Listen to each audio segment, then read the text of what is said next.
I'm Greg Garcia with Epic. I'm Ed Cunningham with Ed Cunningham. We want to just thank you for coming on the live today. This is an opportunity for our write-in candidate for mayor of the city of Surprise. Yep. And so I'm going to turn it over to you, Ed, to open us up with an introduction of yourself.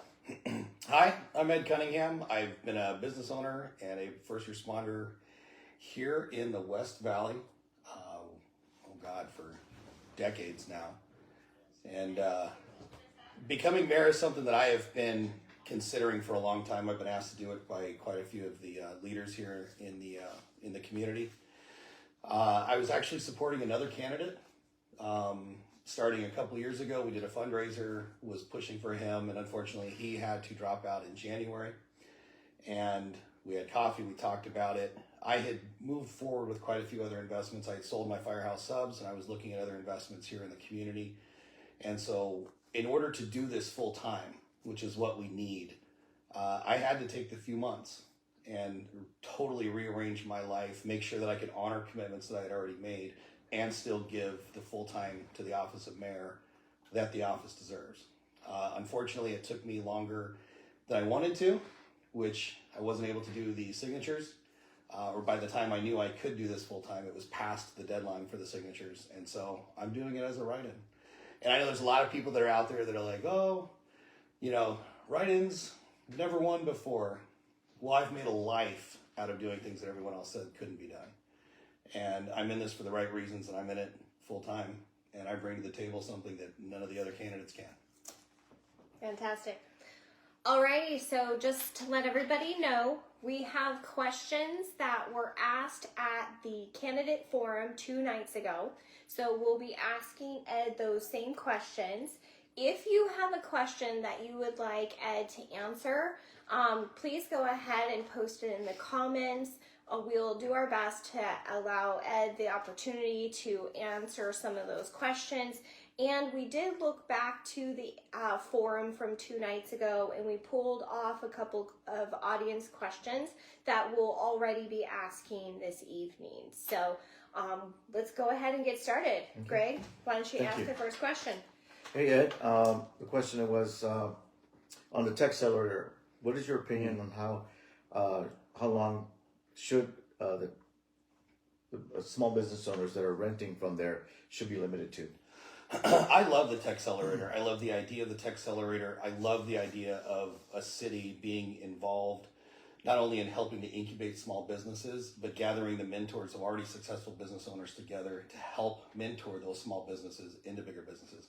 But there does have to be a timeline on it. It can't be like a safety nest that people just stay in indefinitely. And I think it should be geared towards what kind of business and how much time they need. But I believe that any business that goes there within a 24-month period should be able to launch either off into a brick and mortar or off into their own. And if not, then we're dropping the ball on our mentorship and what we're providing as the business incubator. Thank you. Mm-hmm. All right. So my question, are you happy with the pace of development in the city center and the plan for development? Boy, am I happy with it. That's a great question. I would have loved to have seen it done a while ago. I understand, having talked to developers and the representative of the developers, I understand why some of it was put off. I understand why some of the plans have been changed. I would love to see a good walking shopping district over in the city center. Mm-hmm. But it kind of conflicts a little bit with my belief of the government should not have a lot to do with what people do with their own land. Because then where do you draw the land? If you can have the government step in and go, absolutely not. Now I know we need to have parameters. Like we can't put liquor stores by elementary schools. That's just absolutely wrong. But to be able to go in and just tell someone, this is what you have to do with your land, this is what you shouldn't do with your land, that needs to have parameters and the limits need to be on the government for doing that. This is why it's so important that we build relationships. This isn't about the government oversight dictating to everyone else what to do. This is about the community coming together, the residents coming together, taking part in planning and zoning commissions, taking part in committees, attending councils, and being able to voice their opinion so that we can set the very basics of this is what we want, this is how much vegetation. But then we need to let people have the freedom and creativity of their own to make their own investments and do their own development. Great.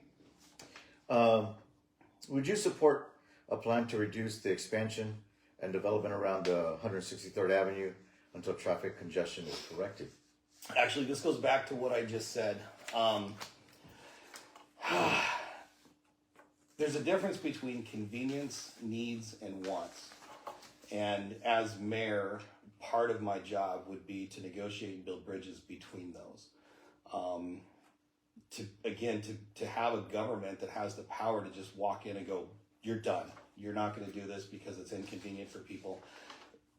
Part of the problems we're facing now aren't because of the last month, last year, the last couple of years. It's because of 15, 20 years ago and decisions that were made without a lot of thought towards the future. So as mayor, there's a couple things that I need to focus on, and that would be focusing on mediating and building bridges through the issues that we're facing now, and mediating and building bridges across what we want the landscape and liabilities of the city to look like in the future. As far as that area, I absolutely would not halt development. I'm not going to tell people that own businesses that have invested millions of dollars into infrastructure already that no, you're just going to have to sit on that for the convenience of others. Does it suck? Yeah. And we are dealing with bad decisions that were made, again, a decade and a half, 2 decades ago. We need to make sure that doesn't happen moving forward. We need to make sure that we build the right relationships with the county and the state to try and, as quickly as possible, mediate the reason for that. Good. Great. All right. It's 2028 and you just completed 2 years as mayor. What is your most memorable accomplishment? Ooh, so that's a good one. There's 2 main things that I want to accomplish as quickly as possible when I get into the office of mayor.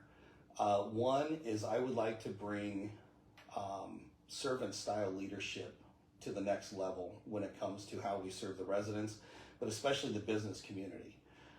As someone who's built a business here, had to go through permitting, had to go through inspections, I'll be honest, it was kind of a nightmare. Even though I had good relationships with the city already, the process of it was kind of a nightmare. One of my main focuses immediately would be to streamline that without compromising, and be able to make it simplified, maybe not so easy, but simplified for our business owners to come here.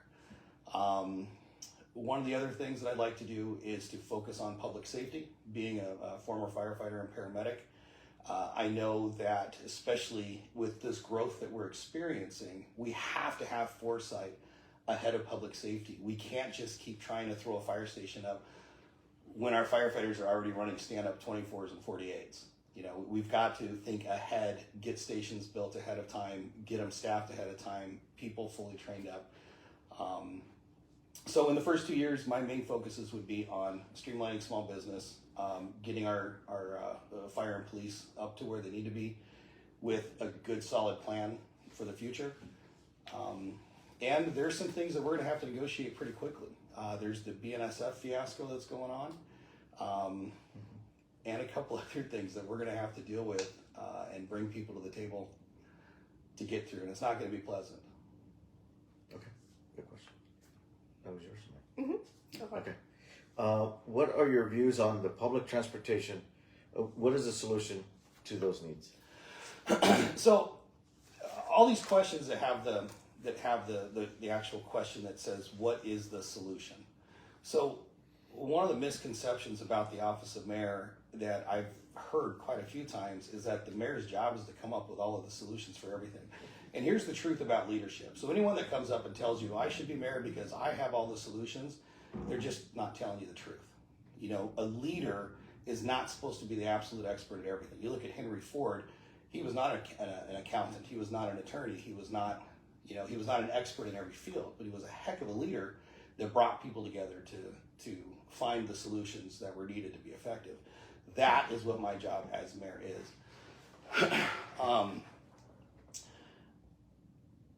What was the full question? The last part of That's okay. Finding the solution for And finding the solution to those needs. which needs? Public transportation. Public transportation. Oh, yes. yeah. Again, I'm a firm believer that it's not the government's job to solve all of the issues and the wants and the needs that people have. I would like to encourage private industry and the free market to actually find the solutions. Okay. So that would, one of the things I bring to the office of mayor is a vast network of business owners, entrepreneurs, and very wealthy investors. And it would be to bring them together, those that have expertise in the area of transportation, to come up with something that's unique, that can be paid for by the people that need and want it, that's still affordable for them, but the free market benefits from it, and it doesn't burden or create more liabilities for the city. All right. All right, next is, what are your views of the city collaborating with the District of Dysart for the operation of the Vista for Performing Arts? First off, I don't understand what the question means by collaborating fully. So I don't, again, one of my goals as mayor is to limit the liabilities of the city. We do not need to burden, especially if it's not an absolute need. Now, I love the Vista for the Arts. I love the idea of it, and I think it could be run so much better, so much smoother. And we've got some good people that have stepped up in the last couple of years to really try and turn that around.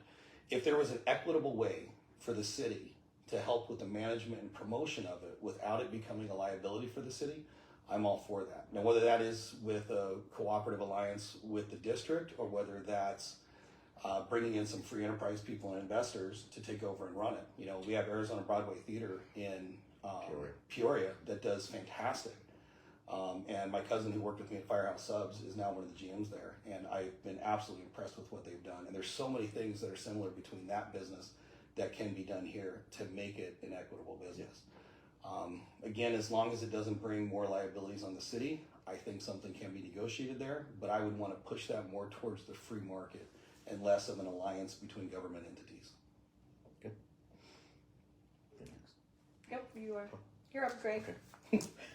With the continued population growth, what would your plan to continue growth, recreational parks, dog parks, and pools? What would be my plan for that? With the continued population growth, what would your plan be to continue with the growth of the So this is actually a really good question. So one of the things I love about my neighborhood, I live in Sarah Ann Ranch, and we have an amazing green belt that runs almost the full length of the entire neighborhood. That is something that is so important to the landscape and the identity of a city. It's what makes it peaceful when you come here and doesn't make it look cookie cutter. And that's something that we all love about Surprise and why we're here. That is done in zoning and planning. And that is done where we set standards that for every, so many homes built, you have to have so much greenage as well. Mm-hmm. We need to stick to that. And this is where the vision of the future has to take precedence over maybe the quick growth of the now. So again, I would encourage residents to get involved. I would stick very, very strictly to what planning and zoning sets forth as requirements for these developers to build the green along with their developments. All right. So what is your vision for Surprise in 2040? In 2040? 2040. Wow, it's quite a few years away from here. Well, I hope to still be alive and still be here enjoying what we've worked so hard to build. My vision is a place, and this is one of my biggest things that I would love to find a thing for Surprise, is ease of ingress and egress from our city. One of the hardest parts of this is that we kind of created our own macro economy within Surprise, because leaving here even 20 years ago was difficult because it was only Bell and only really Olive that left here. And then we got the 303, the Northern Parkway has helped alleviate that a little bit and make it a little bit easier. But we're never going to 100% fix that macro economy that we have.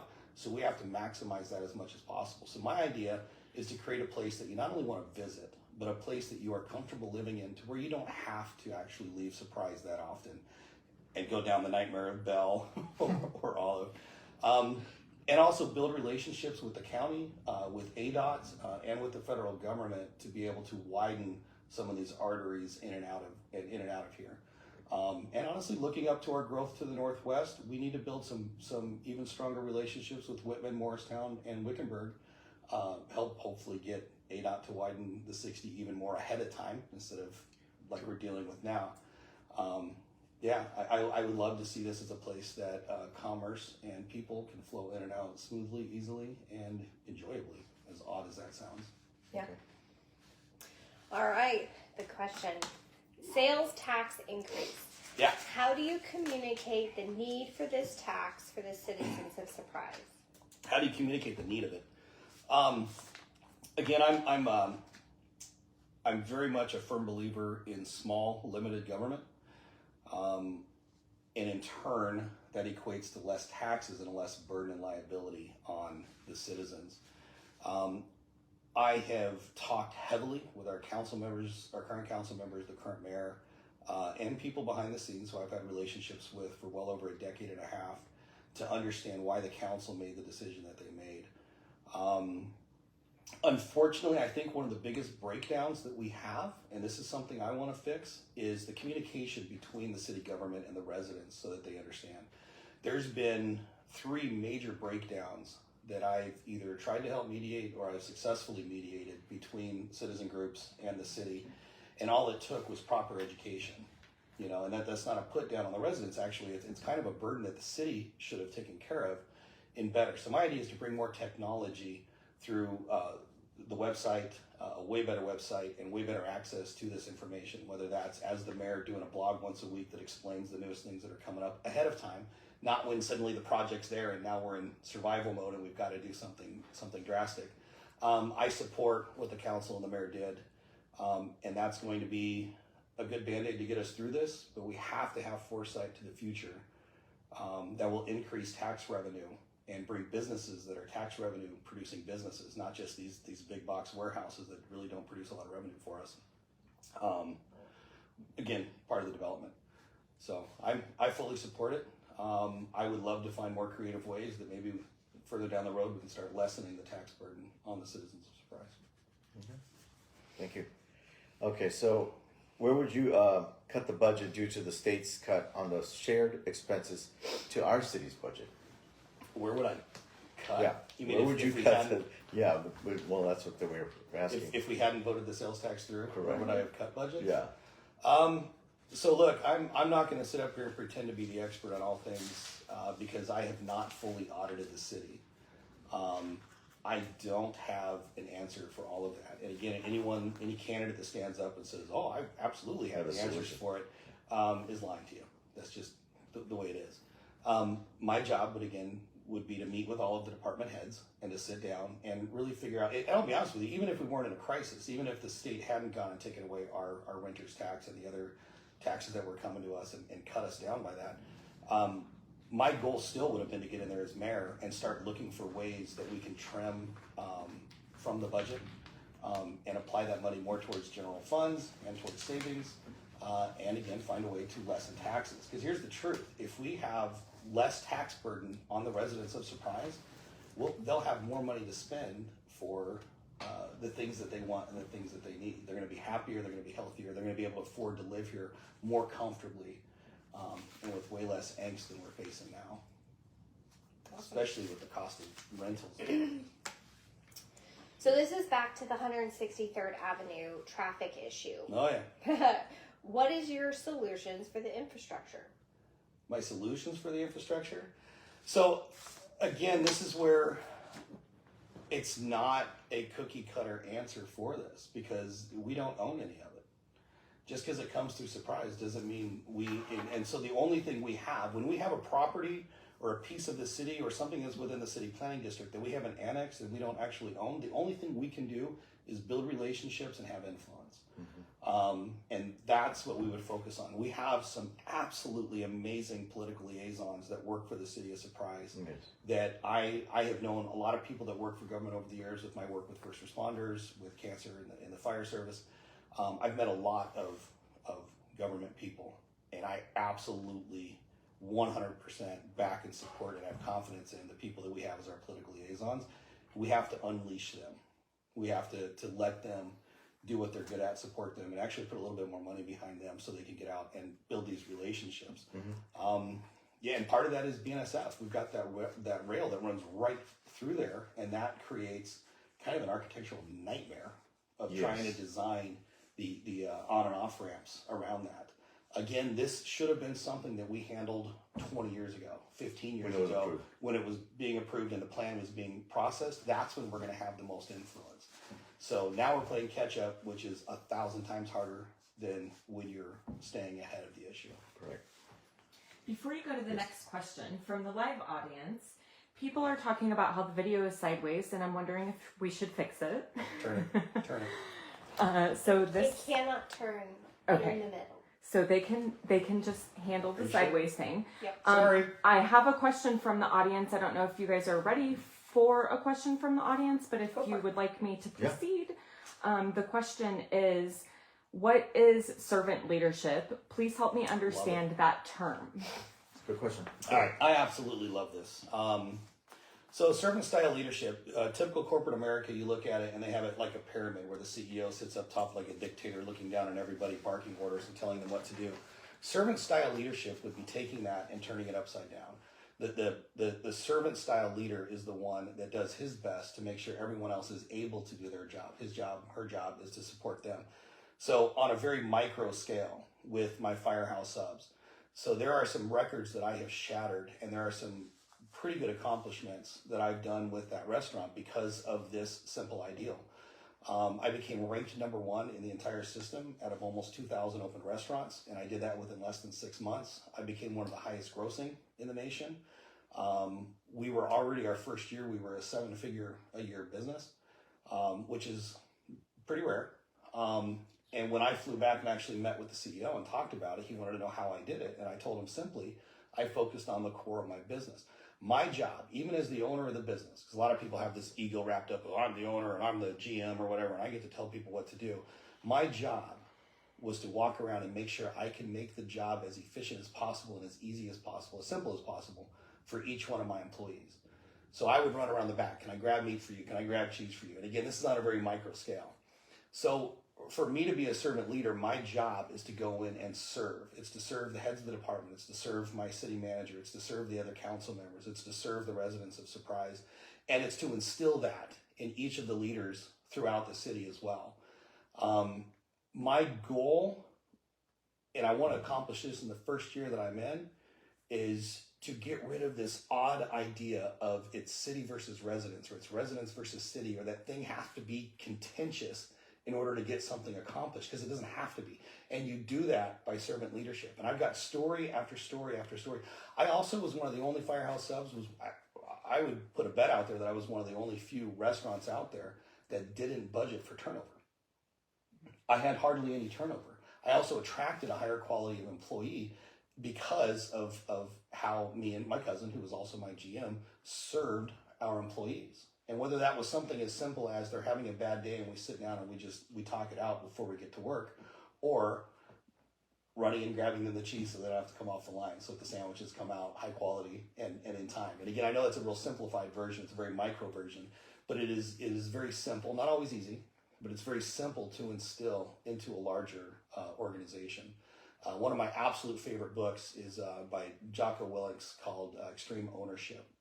And I would love to bring a lot of his concepts on the larger corporations, the larger entities, and inundate that throughout the city of Surprise. Okay. Great. Okay, this one I love. How would you make sure that the aesthetics of downtown support the city of Surprise and the vision? So this is a great question, and I don't have a cookie cutter answer for it. Because here's the thing. One of the things I love about our city is how many different types of people from all different levels that we have.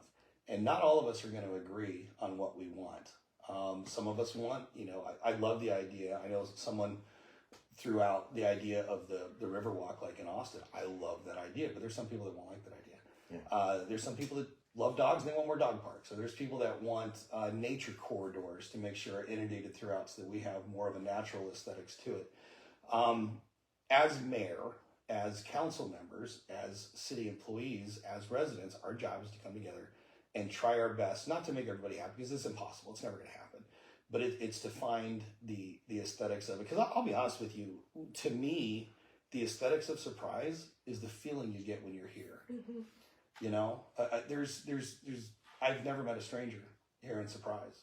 You know, I go into any restaurant and I love seeing people that are strangers suddenly not strangers anymore, and they talk to each other.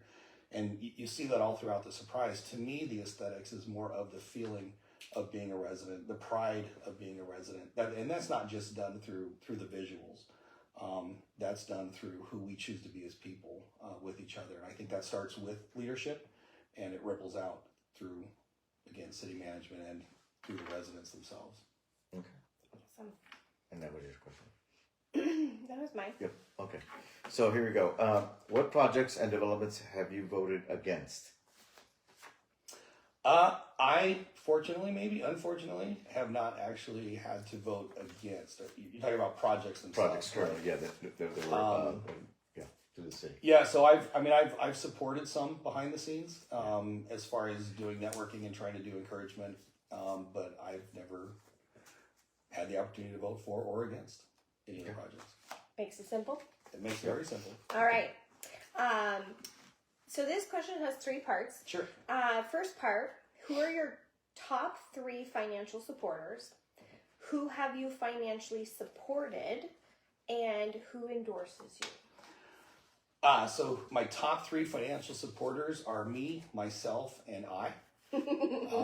I so far have fully funded this. I did have a friend who secretly went and paid for signs, I found out. And I'm going to give them grief about that later. But I'm not going to name them because it was a private donor. But yeah, so far I've been funding this entirely on my own. I have not accepted any money from anyone willingly. Like I said, they wouldn't have my back.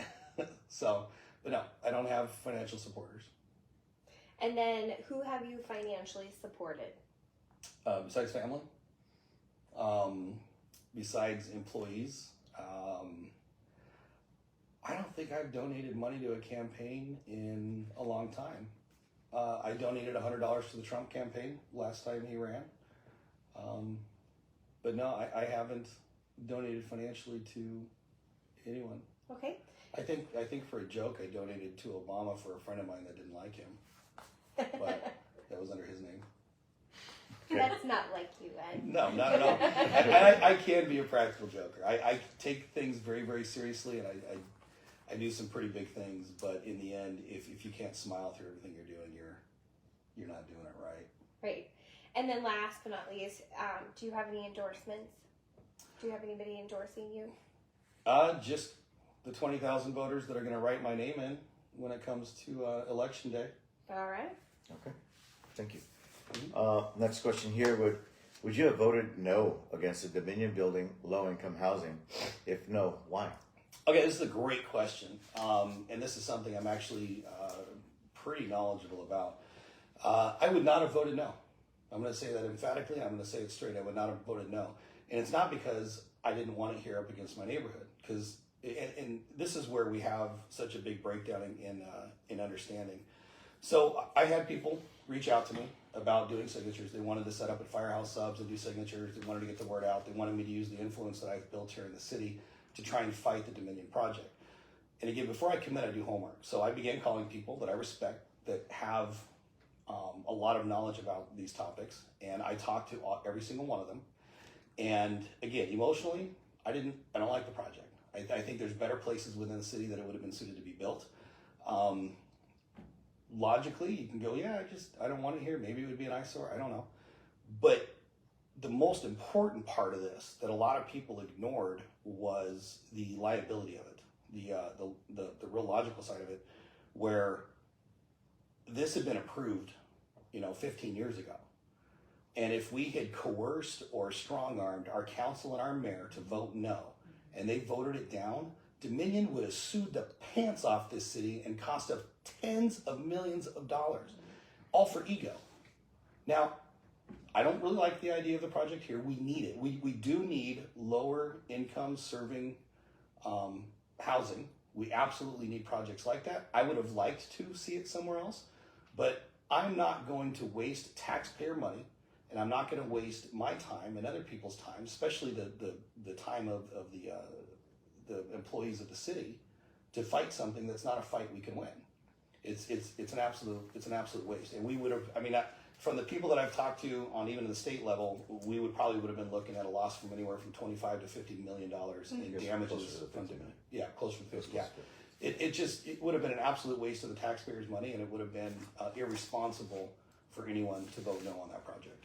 That goes back to the educating the community. Yes. Without that knowledge, it would seem as if the city, the council was just wanting low-income housing and didn't care about the voices. Which wasn't true at all. I spoke with every council member, and I spoke with the mayor, and I spoke with a lot of people before I made my decision on how I would have done that. Awesome. All right. This is my favorite question for you, Ed. With mom and pop restaurants struggling to survive, how would you support them? Oh, okay. So one of the projects that I had to actually put on hold for a little bit, I am still working on it, is, so absolutely agree. We have these big box retailers and these larger chains that are coming in here that are pricing us out of the market. So when I signed a lease with Firehouse Subs years ago, my lease was right around $20 a square foot plus triple net. Mm-hmm. Okay, and it was only $4 triple net. When I started looking at Prasada coming in, they were talking $50 a square foot plus $10 triple net, so $60 per square foot. Mom and pops can't afford this. That's one of the reasons why programs like the incubator, the Texcelerator, are so important here in Surprise. But that's more geared towards a small single business. Yeah, those restaurant concept. But it's to get them to the point where they have enough revenue, enough understanding to where they can actually step up into a brick and mortar and being able to do that. So one of the ideas that I had that I wanted to bring here is I have an idea for a multi-venue, multiple bars, multiple shipping containers, food truck style, all made out of shipping containers, where we could actually bring the mom and pops in, have them start off almost as a food truck, mentor them on how to run the back of the house, how to develop the menu, how to develop the following enough that they can afford to move out into a brick and mortar. Again, I would much rather see the free enterprise and the free market handle the issues that free enterprise and the free market are facing, rather than the government step in and try and solve it, because that's just not what government was meant to do. So I would use my wealth of business network and friends that I have and develop something within the free market here in Surprise that could maybe work with the Texcelerator to grow the mom and pops. With that would require the city's planning and zoning of what buildings look like to get modified. There would have to be some changes there, because right now it's prohibiting that type of business being open, from my understanding. The planning and zoning as far as how a restaurant looks? For example, metal buildings are not allowed. There's certain things that are not allowed within how the aesthetics of a building looks, and so on and so forth. So there would have to be some changes within that department to allow for those types of arenas for small. Oh, for like the venue I was talking about with the ship containers. Yeah, absolutely. There would be some work that would have to be done. Absolutely. Okay. All right. You're up. What vision do you have for that city center of Surprise, and why? What vision do I have for it? I know it's almost similar to the last question. No, I'll be honest. I'm with vision? you. I'm one of those that I heal around water, right? Yeah. And I would love to see some kind of water feature flow through there, whether it's a large, kind of lake style. Like one of my favorite places to go on vacation every year, the Firehouse Subs franchisees would all go back to Orlando and go to what's called City Walk, which is right around Universal Studios. And they have all these buildings built up around, which is in essence a long lake, and they have boats that go in between it. Ultimately, if I had $1 gazillion, could snap my fingers, that would be something I would love to see happen there. I would love to see some kind of very prominent water feature that is relaxing, a lot of vegetation. We really need a place like that where people feel like they can come together, hang out for hours, have something to eat, have something to drink, and just socialize in a very relaxed setting. Okay. So I would love to collaborate. This is one of the areas that I absolutely excel in, is an idea guy. I mean, I would love to take part in helping develop a plan that we could present to the residents, and hopefully they would approve, and hopefully the developers would be able to implement. Yeah, that goes back to your vision of having a community where people don't have to leave. Yes, I know as absolutely. myself, I love going out, I love date nighting, and there's not a whole lot of date night locations that are fun to go to here in our city. So oftentimes we have to leave to go do that. Yes, I would love to see Surprise be the kind of place where we're just happy to stay and hang out, and people from outside want to come to. Yeah. Yes. Yeah. Great. Okay, so those are all of the original questions. Okay. Was there any more that came up through the? So we have a couple audience questions that came from the prior forum. Yep. And so the first question is, with containment centers being developed heavily and in close proximity to our neighborhoods, what concerns do you see them creating for our future? So a couple things. That's a fantastic question. I wish I knew who asked that because I'd love to sit down with them and talk about it. There's two main problems with them. One, they're an eyesore. They're just big box painted gray. I don't like the way they look, especially butting up against some of our most expensive houses and residents and neighborhoods. However, this goes back to what we had talked about earlier this was things that were zoned for a long time ago and approved a long time ago without any foresight to how it would eventually look. Negotiating through that is going to be an absolute task, and I don't know how successful we're going to be at being able to stop them from being built. The other issue with it is they are not high revenue producing for the city because most of them are just pass-throughs logistics centers that don't actually generate any real sales, so therefore they don't pay a lot in the sales tax. They don't pay a lot into the coffers of the city. They just kind of take up space that I think would be more effective for the city, for the residents, to have actual producing businesses there. Yes, they do provide jobs. That is something we do need here in Surprise, especially if we're going to have that kind of beautiful macro ecosystem that we have building here. But yeah, I would love for them to stop being built here in Surprise, at least at the places they're being built and in the way they're being built. Okay. This wasn't it. Yeah, the last one I have here, do you want to read it, Greg? Sure. Cool. Okay, so from the audience, this was Surprise lacks open space, and what are your thoughts on this issue? And what would you do to create more of a green open space? I think that was the last one. Great question again. I love the idea of having green space. There are some natural corridors that are owned by the county that do run through the city that are very important for us to work with the county to maybe even take over some of it and turn it into maybe some running and biking trails, and they're natural pathways for our critters that we coexist with right now.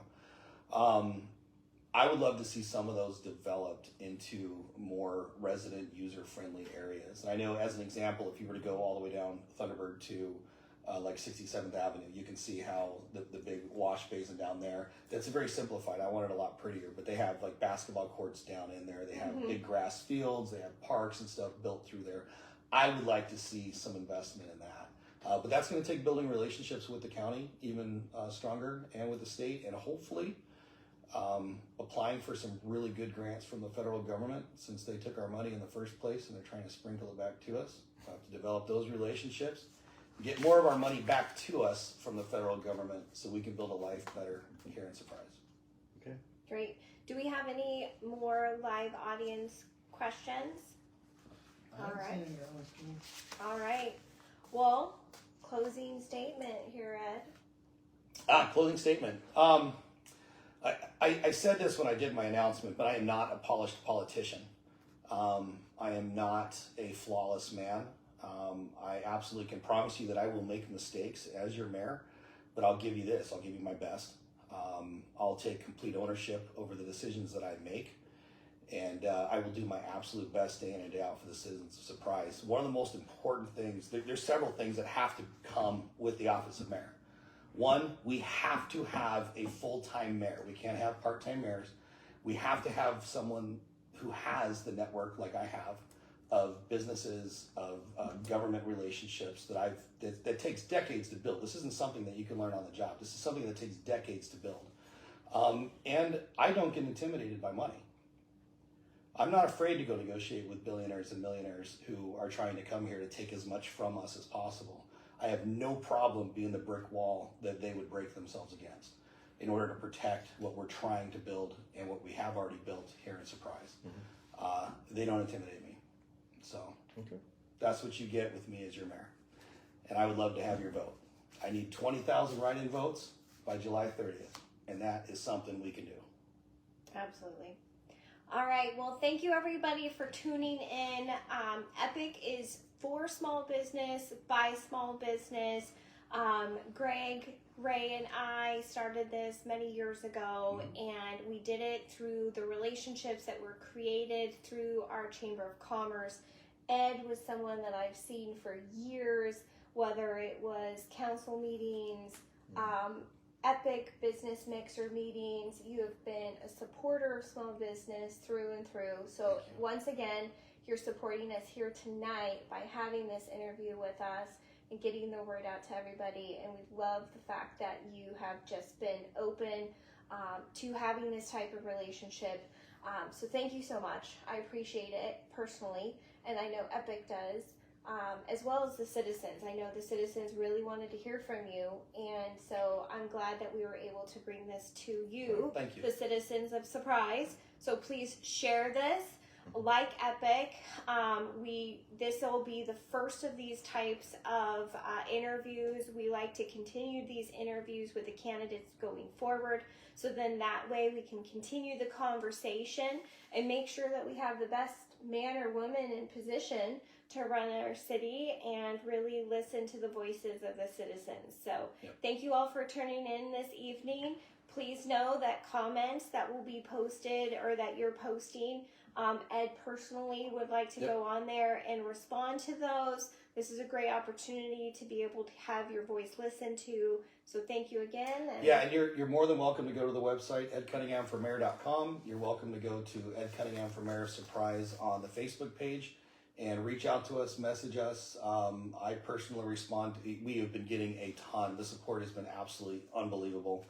But I personally respond to as many as I can. Almost the first 2 or 3 hours of every day right now is trying to respond to all of these. So reach out through our website, through the Facebook page, and we will get back to you as quickly as possible. I am an absolute open book. You can ask anybody that's known me, especially people that have known me for over a decade now, who I am as a man. And that's the best way you can get to know me. Walk around Surprise. Ask people that I have worked with and worked behind the scenes with, and what I can accomplish. Thank you. All right. Thank you, everybody. Have a good night. Thank you. Good night.